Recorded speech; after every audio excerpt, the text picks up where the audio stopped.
साहेब बंदगी सतनाम। हमारे इस चैनल कबीर मूल ज्ञान सत्संग पर सतगुरु नितिन दास महाराज के सत्संग अपलोड किए जाते हैं।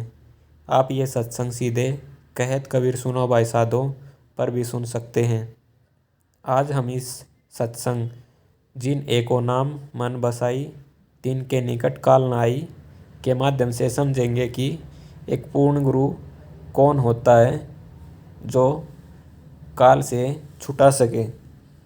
कैसे एक पूर्ण सतगुरु अपने शिष्य को शब्द गुरु का भेद बता के हमारी इस सुरती को उस नाम से जुड़वा देता है जो अकय है, जो अखंड है, उस अबोल नाम से जिस नाम की वजह से ये पूरी की पूरी सृष्टि चल रही है। अगर वो नाम न होगा तो ये सब कुछ नहीं होता। जो सतगुरु नाम जपना और नाम को ध्याने का भेद जानता है वही पूर्ण सतगुरु होता है, जो हमें इन मंत्रों के जाप से छुड़ा सके और उस शब्द गुरु का भेद बता सके, उसका लखाव करा सके। फिर जब आप उस शब्द को सुरती के द्वारा ध्यान लगाते हैं तो तब आपकी सत भक्ति शुरू होती है और इस देह घट को छोड़ करके अपने आत्म स्वरूप में समा सके और हमेशा हमेशा के लिए यहाँ से मुक्त हो सके। क्योंकि परमात्मा जीव के शरीर में नहीं रहता, परमात्मा सदा सदा से ही अपने निज स्थान पर ही है। उसको पाने के लिए हमें आत्मज्ञान होना जरूरी है। जब तक इस जीव को आत्मज्ञान प्राप्त नहीं होता है तब तक वो ब्रह्म ज्ञान में ही रहता है और फिर जन्मता और मरता रहता है। वो कभी भी मुक्त नहीं हो सकता और ये तभी संभव हो सकता है जब आपके जीवन में कोई भेदी सतगुरु आए और वो हमारे ही भेद को बताए जो हम भूल चुके हैं और अज्ञानता के वश इस तीन लोक में रह रहे हैं और फिर मंत्रों का जाप करते रहते हैं। इसलिए बार बार जीव से शिव और शिव से जीव बनते रहते हैं। इसलिए हमें मुक्ति नहीं मिलती है जब तक सीधे जीव से पीव न हो जाएं या जीव से सीधे अपने आत्म घट में न समा जाएं। इसलिए जीव से लेकर के आत्म घट में समाने की विधि को जानने के लिए हमें एक भेदी सतगुरु की आवश्यकता पड़ती है। तो आइए सतगुरु नितिन दास महाराज के इस सत्संग के माध्यम से आगे ज्ञान समझते हैं और अपनी विवेक शक्ति को बढ़ाते हैं। साहेब बंदगी सतनाम। तो क्या कहती है वाणी? पूरे सतगुरु सोजी पाई, एको नाम मन वसाई। नाम जपीते नाम त्याई, महल पाई गुण गाहा है। अब यहां पे बिल्कुल बिल्कुल बिल्कुल क्लियर कर दिया बाबा नानक ने कि पूरा सतगुरु वो है जो एक नाम देता है, जो एक नाम की बख्शिश करके हमारी सूरत को उस नाम से जोड़ देता है। किस नाम से? उस अकह नाम से, उस अखंड नाम से, उस अबोल नाम से, जिस नाम की वजह से ये सारी कायनात अस्तित्व में है। अगर वो नाम ना हो तो कुछ भी ना हो, अगर वो शब्द ना हो तो कुछ भी ना हो। इसीलिए बोला गया है पूरे सतगुरु सोजी पाई। ये सोजी पाई का क्या मतलब होता है, इसको अच्छी तरह समझ लो। सोजी का मतलब होता है विवेक, समझना। गुरु केवल आपको इतना विवेकी बना देता है कि आपको वो गूढ़ रहस्य समझ में आने लग जाते हैं जो उस शब्द को प्राप्त करने के लिए बहुत जरूरी है। केवल नाम जाप करने से अगर कोई परमात्मा को पाले तो सोजी की जरूरत ही नहीं है। सब के सब कोई ना कोई नाम तो जप ही रहे हैं, सोजी की कोई जरूरत ही नहीं है। लेकिन यहां पर पूरा जोर दिया गया कि गुरु, और वो भी केवल गुरु नहीं, पूरे सतगुरु, जो पूर्ण सतगुरु है। गुरु तो बहुत हैं, गली गली में गुरु बैठे हैं, लेकिन पूरा सतगुरु कौन है उस पे विचार करना है। पूरे सतगुरु सोजी पाई, हमारी अज्ञानता को दूर करके उस पूरे गुरु ने हमें वो विवेक बख्शा है, वो दात दी है, जिसका मुकाबला इस दुनिया की कोई दौलत नहीं कर सकती। उस परमात्मा ने ऐसा विवेक दे दिया कि अब कोई हमें भरमा नहीं सकता। ऐसा विवेक देने वाले उस गुरु के मैं बल बल जाता हूं, मैं उसके चरणों से लिपटता हूं, उसके चरणों की धूल मस्तक में लगाता हूं।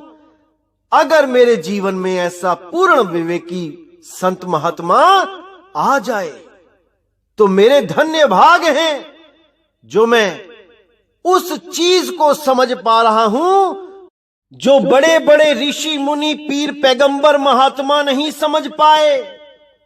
उस चीज को मैं उस सतगुरु के द्वारा सही से सटीक समझ पा रहा हूं। धन्य है ऐसा सतगुरु जो उसने हम जैसे नीच लोगों को ऐसा विवेकी बना दिया, हम जैसे पापियों को ऐसा शुद्ध बना दिया। धन्य है वो सतगुरु, धन्य है।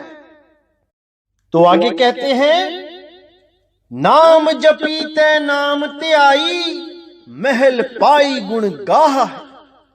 अब यहां पर देखो, बिल्कुल साफ क्लियर लिख दिया गया है, दोनों में अंतर समझने के लिए, कि नाम जपीते नाम ते आई, कि नाम जपना और नाम त्याना, यानी उस नाम का ध्यान करना, ये दोनों विधियों के बारे में वो गुरु जानता हो, जो नाम जाप को भी समझाता हो कि वो क्या होता है, और नाम त्याना उसको भी समझाता हो कि क्या होता है।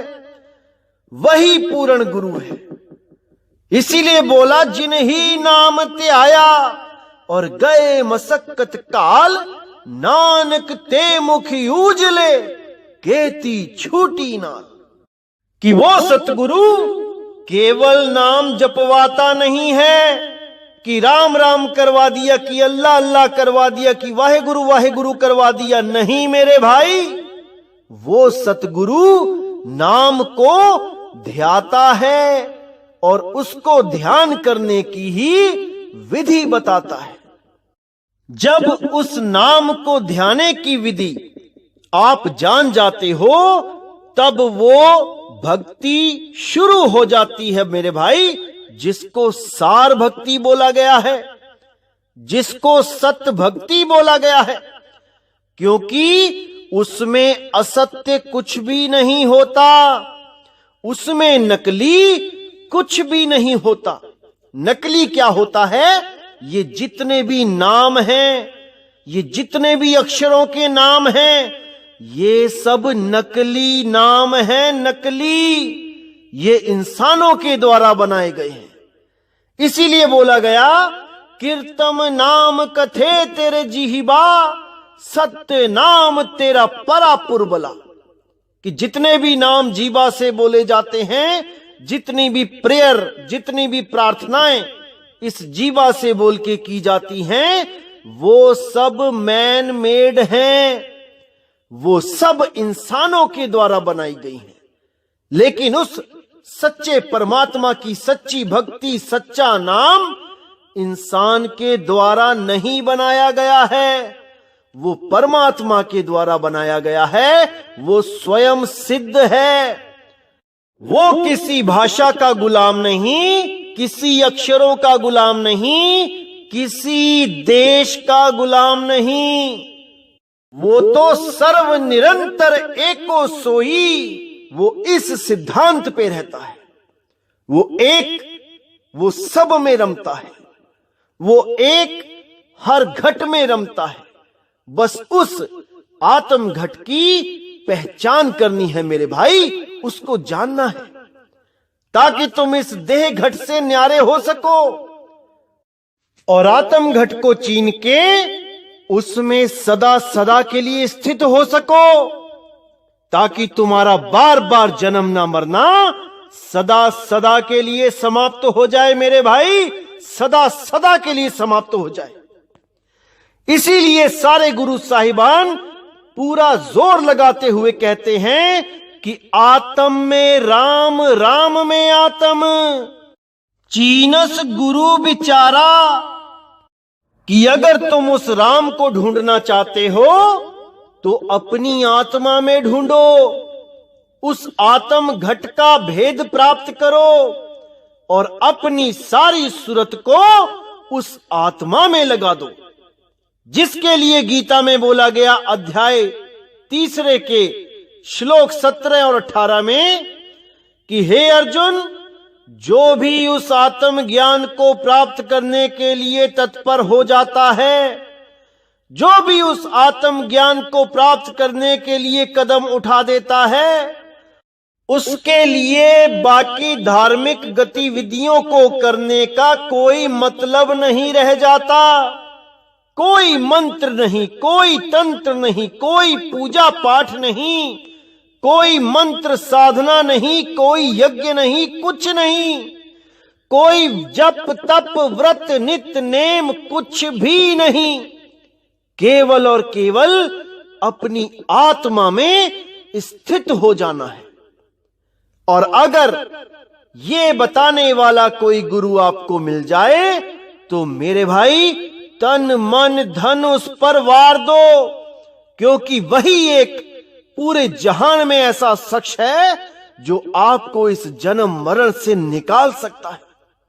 आप भले यहां पे बड़े से बड़े मिनिस्टर, बिजनेसमैन, डॉक्टर, इंजीनियर बन जाओ, साइंटिस्ट बन जाओ, लेकिन इस प्रकृति के नियम से बाहर नहीं जा सकते। आपको बार बार जन्मना और मरना पड़ेगा ही पड़ेगा। लेकिन अगर ऐसा भेदी सतगुरु आपके जीवन में आ जाए जो आपकी सूरत को इस तन से हटा के उस आत्मा में लगा दे, तो मेरे भाई जैसे आत्मा का ये प्रकृति कुछ नहीं बिगाड़ सकती, ऐसे ही आपको उस आत्मा में स्थित हो जाने के बाद ये जन्म और मरण में नहीं डाल सकती। इसको अच्छी तरह समझ लो।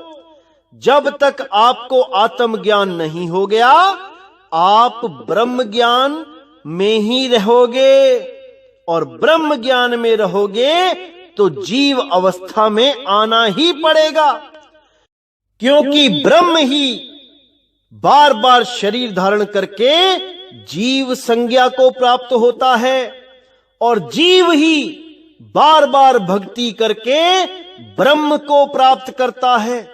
ये दोनों आते जाते रहते हैं। इसीलिए कृष्ण जी ने गीता में अर्जुन को बोला, हे अर्जुन, तेरे और मेरे अनेकों जन्म हो चुके हैं, तू भूल चुका है, पर मैं सब जानता हूं, क्योंकि मैं ब्रह्म अवस्था को प्राप्त हूं और तुम एक जीव अवस्था के प्राणी हो। लेकिन हम दोनों ही जन्म मरण से मुक्त नहीं है, नहीं है, नहीं है। इसीलिए कबीर साहब बोलते हैं, आत्म ज्ञान बिना नर भटके, कभी मथुरा कभी काशी, जल में मीन प्यासी, मोहे देखत आवे हासी।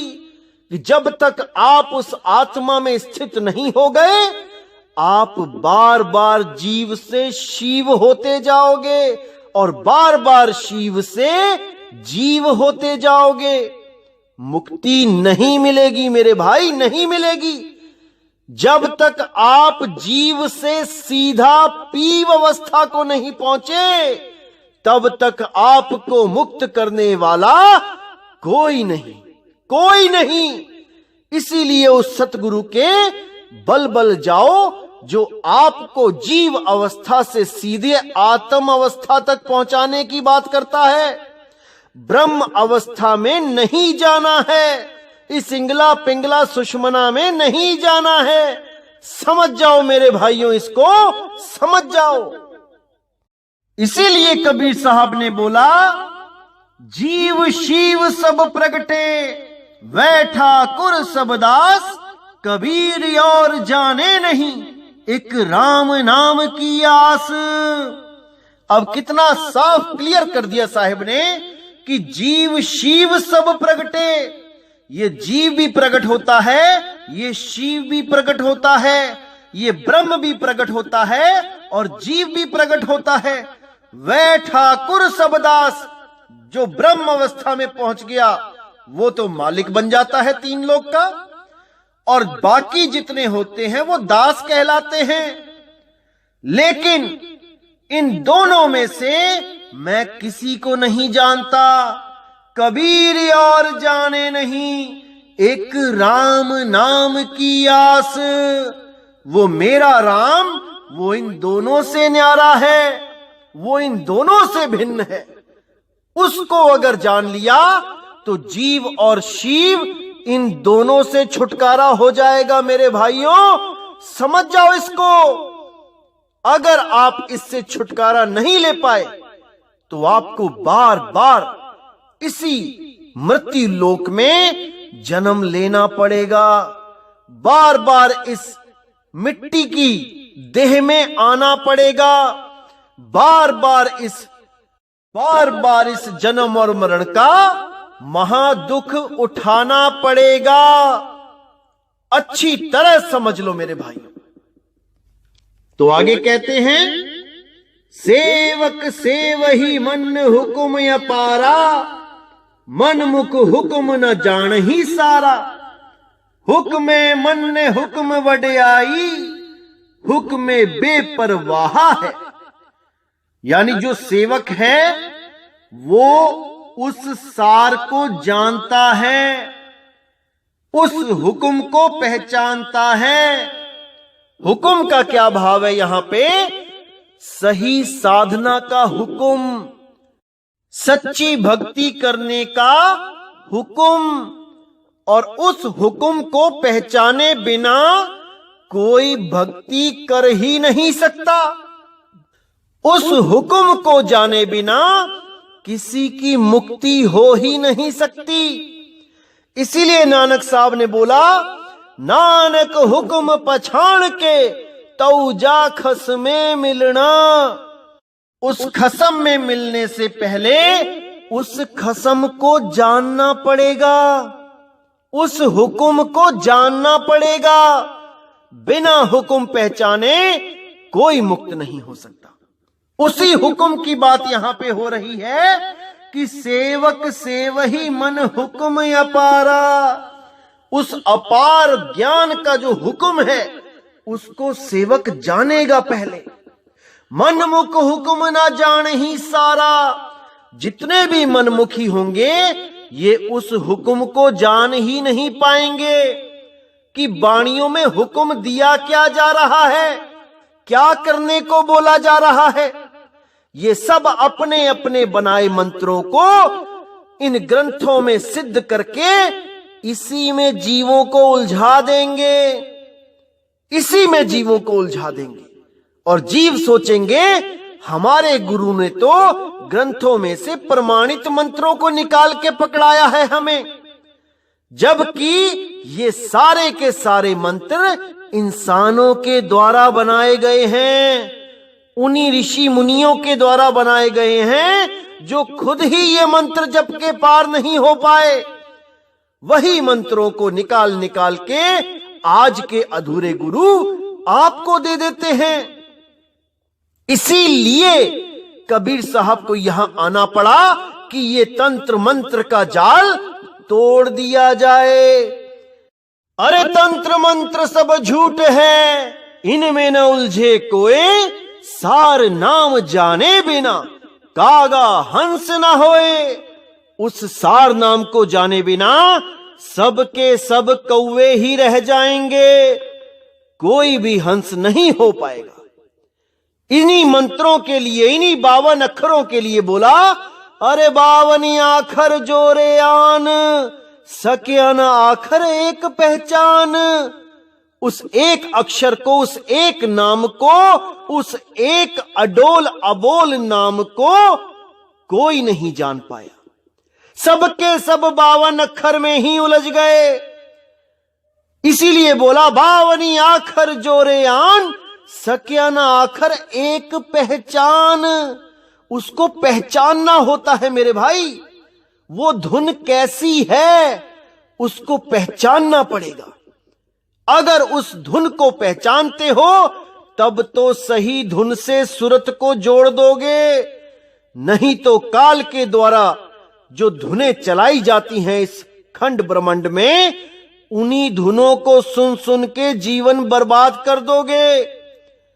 इस अखंड नाद का, इस अखंड धुन का भेद केवल भेदी सतगुरु जानते हैं। अन्य इस पूरे ब्रह्मांड में कोई नहीं जानता। केवल भेदी गुरु उस भेद को जानते हैं और वो भेद प्रदान करके अपने शिष्य को पार करते हैं, और कोई पार नहीं कर सकता। इसीलिए उसको पूरा सतगुरु बोला गया है। ये कोई देह गुरु की बात नहीं हो रही यहां पे। अरे देही को सतगुरु कहे, ये तो धुंधर ज्ञान और 4 दाग आवे नहीं, वा को सतगुरु जान। ये उस शब्द गुरु के लिए बोला जा रहा है जो शब्द गुरु स्वयं पूर्ण सतगुरु है। वो किसी देह का गुलाम नहीं है, लेकिन हम लोगों को समझाने के लिए वो एक मनुष्य रूप में यहां आता है और सत्संग करता है, और सत्संगों के माध्यम से आपको जन्म मरण से पार कर देता है। जब तक ये चीज हम नहीं समझते, हम देही गुरु और विदेही गुरु में भेद कर ही नहीं पाते। हम देही गुरु को ही विदेही गुरु समझ के बैठ जाते हैं, जबकि देही गुरु से विदेही गुरु सर्वथा भिन्न है, अलग है। 4 दाग आवे नहीं। मैंने कितनी बार 4 दाग के बारे में बताया है, उस पे विचार करो, विचार करो मेरे भाइयों। तो आगे क्या कहती है वाणी? गुरु प्रसादी हुक्म पछाणे, धावत राख इकत घर आणे। नाम राता सदा बैरागी, नाम रतन मणि ताहा है। अब यहां पर कितना क्लियर कर दिया नानक साहिब ने कि गुर प्रसादी हुक्म पछाणे। जो गुरमुख होगा वो उस हुक्म को पहचान जाएगा, वो उस हुक्म को बूझ लेगा कि हुक्म क्या दिया जा रहा है परमात्मा के द्वारा। वो इन अक्षरों में नहीं उलझेगा, वो इन अक्षरों से परे चला जाएगा। 52 आखर लोक त्रय, सब कुछ ही नहीं माही, ये आखर खिर जाएंगे, अरे वो आखर इनमें नहीं। तो गुरमुख जो होगा उस अक्षर की पहचान करेगा जो 52 अक्षर में नहीं है, उसको प्राप्त करेगा। तो बोल दिया साहब, गुर प्रसादी हुक्म पछाणे, धावत राखे इकत घर आणे। धावत राखे, जो दौड़ रहा है, धावत यानी भागना। जो सुरती तन में मन में संसार में भाग रही है, उसको इकत घर आणे, उसको अपने असली निज घर में वो लेके आएगा। कैसे लेके आएगा? नामे राता सदा बैरागी, नाम रतन मणि ताहा है। नामे राता, राता मतलब होता है रत जाना, एक स्थान पे रत जाना। इसी को निरत बोला गया है। सुरत को निरत करना है, यानी भागती हुई सुरत को एक स्थान पे रत यानी कि समा जाना है, रुक जाना है, ठहर जाना है, रम जाना है। जब नामे राता यानी उस नाम में ये रत जाएगी, ये ठहर जाएगी, तो वो पूर्ण बैरागी हो जाएगी।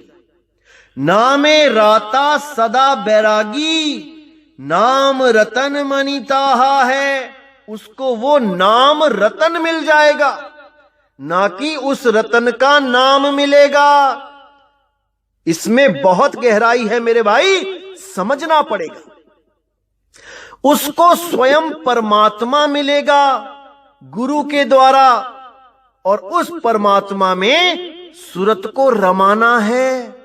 उस परमात्मा रूपी शब्द में सूरत को रमाना है, ना कि उस परमात्मा का, उस शब्द गुरु का कोई वर्णात्मक नाम दिया जाएगा कि इसको सारी उम्र जपते रहो और इसी से वो परमात्मा प्रकट होगा। कभी नहीं होगा मेरे भाई, केवल मन ही प्रकट हो सकता है, क्योंकि ये नाम ही मन के द्वारा उपजाए गए हैं।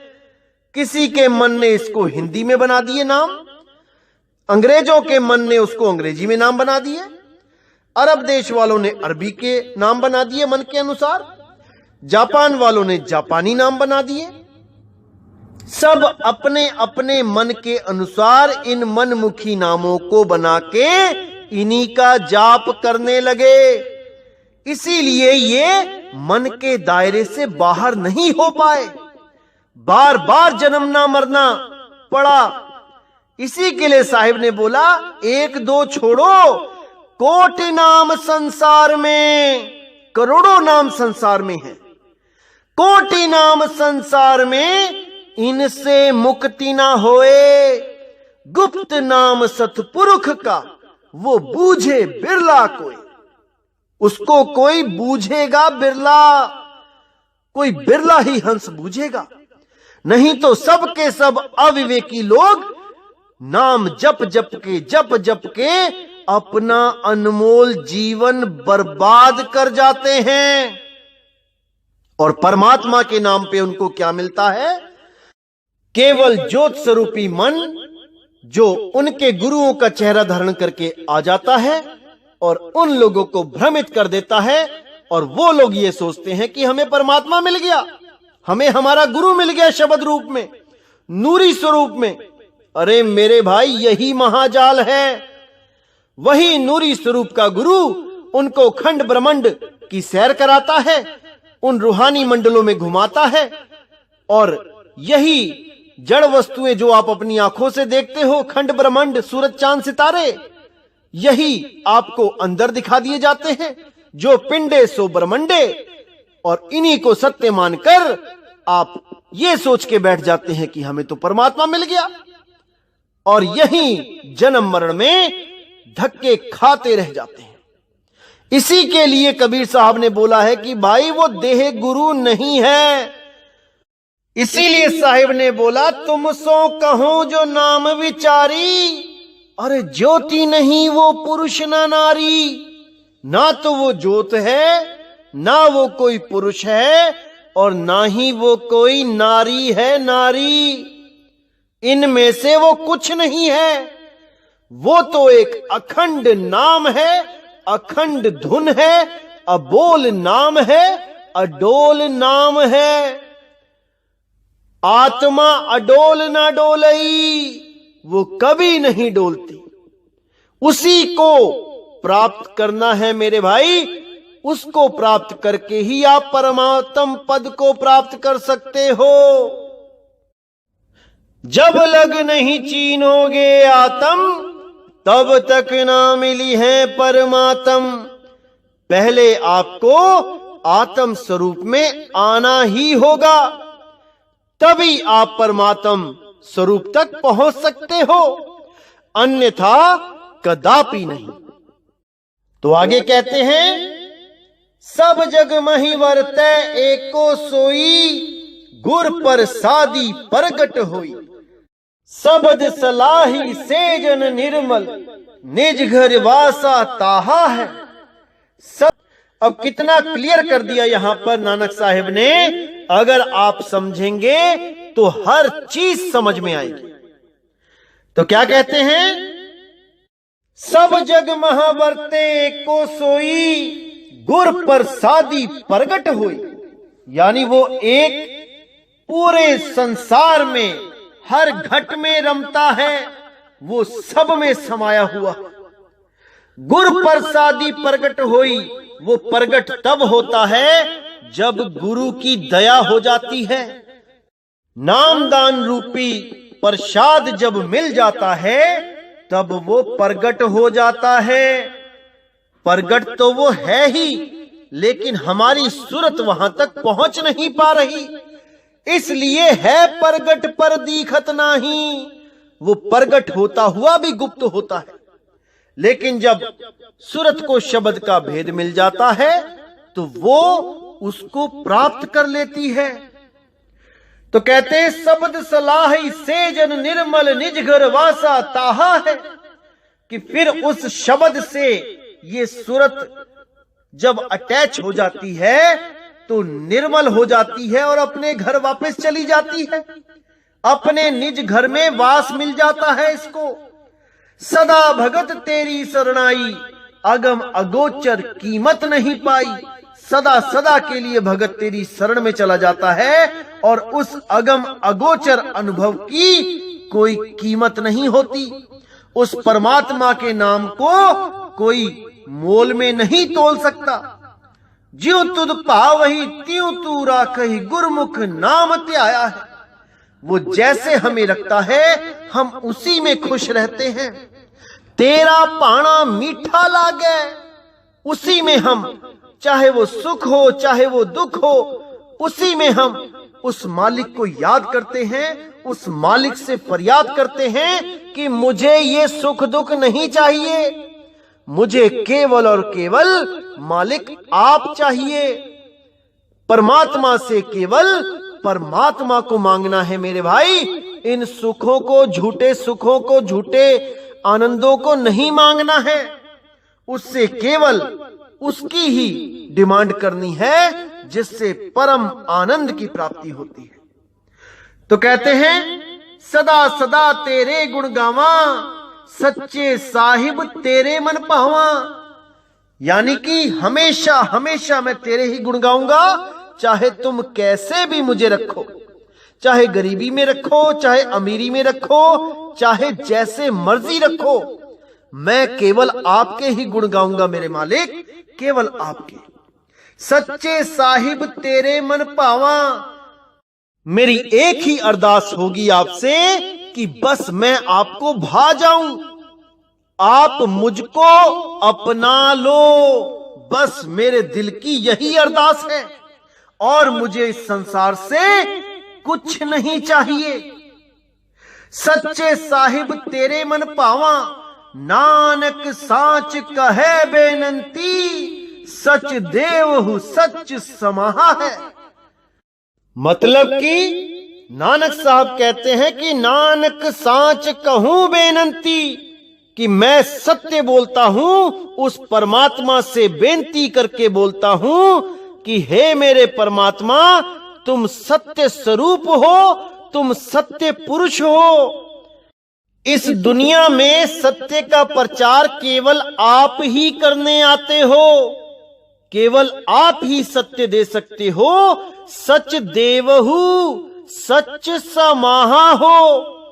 आपने मुझे सच दिया तभी मैं सत्य में समाया, अन्यथा मैं नहीं समा सकता था। बेई नदी पे आके आपने मुझे सत्य का लखाव किया, तभी मुझे सत्य बोध हुआ, सत्य ज्ञान हुआ। अगर आप बेई नदी पे मुझे सत्य का ज्ञान ना देते तो मैं और आगे जन्मों जन्मों में चला जाता, मैं सत्य में समा नहीं पाता। सच देवहु सच समाहा है। आपने मुझे सत्य दिया है, सत्य बताया है, इसलिए मैं सत्य में समाया हूं।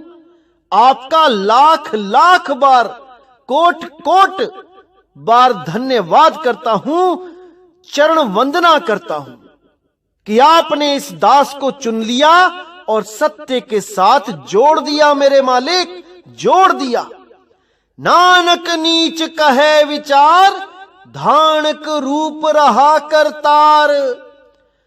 तो मेरे भाइयों, इसको समझना है, इसको बहुत प्रेम से, बहुत विवेक के द्वारा एक एक शब्द पे विचार करना है। अगर हम वाणी पे विचार करेंगे तो हम इस काल के जाल से निकल जाएंगे, अन्यथा हमें ये काल बार बार जन्मेगा, बार बार मारेगा। किसी भी गुरु का कुछ नहीं घटने वाला, कोई गुरु को कोई फर्क नहीं पड़ने वाला। आपके 84 में चले जाने से पता नहीं कितने शिष्य, कितने गुरुओं के गधा, कुत्ता, बिल्ली, बकरा बन के घूम रहे हैं। किसी गुरु को कोई फर्क नहीं पड़ रहा भाई। इस पर विचार केवल आपने करना है कि आपके साथ क्या होगा। कोई गुरु, उसको कोई फर्क नहीं पड़ेगा भाई। फिर समझ लो, इन संतों की वाणियों पे, एक एक शब्द पे विचार करो, सार मथो, और सार निकले तो समझ जाना कि अब आपके जीवन का कल्याण होगा ही होगा। उसी सार के अनुसार आपने गुरु धारण करना है। जो गुरु आपको सार से जोड़ दे, केवल वही गुरु आपने धारण करना है, अन्यथा किसी भी गुरु को धारण करने का कोई लाभ नहीं होगा। जो गुरु सार को जानता ही नहीं है, वो आपको असार से ही जोड़ेगा। इसलिए मेरे भाई, गुरु तो ऐसा चाहिए जैसा सूप सुहाए, और सार सार तो गही रहे, थोथा दे उड़ाए। ऐसा गुरु धारण करना है मेरे भाई। तो आज का सत्संग मैं यहीं समाप्त करता हूं, और पूरी उम्मीद करता हूं कि आपको हर चीज समझ में आ रही है। एक एक शब्द आपको बिल्कुल क्लियर होता जा रहा है। तो इसी के साथ दोस्तों, मुझे विदा करो।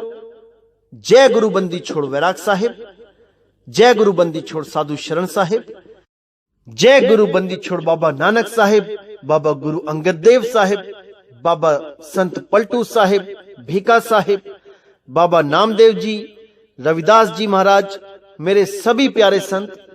जय जय सतगुरु बंदी छोड़ सतगुरु सत्य कबीर साहिब की सदा ही जय हो, सदा ही जय हो मेरे मालिक की साहिब बंदगी सतनाम। तो भाइयों, मैं आशा करता हूँ कि आपको ये सत्संग अच्छे से समझ में आ गया होगा, और अपनी विवेक शक्ति को बढ़ाने के लिए लगातार सत्संग सुनते रहिए। साहिब बंदगी सतनाम।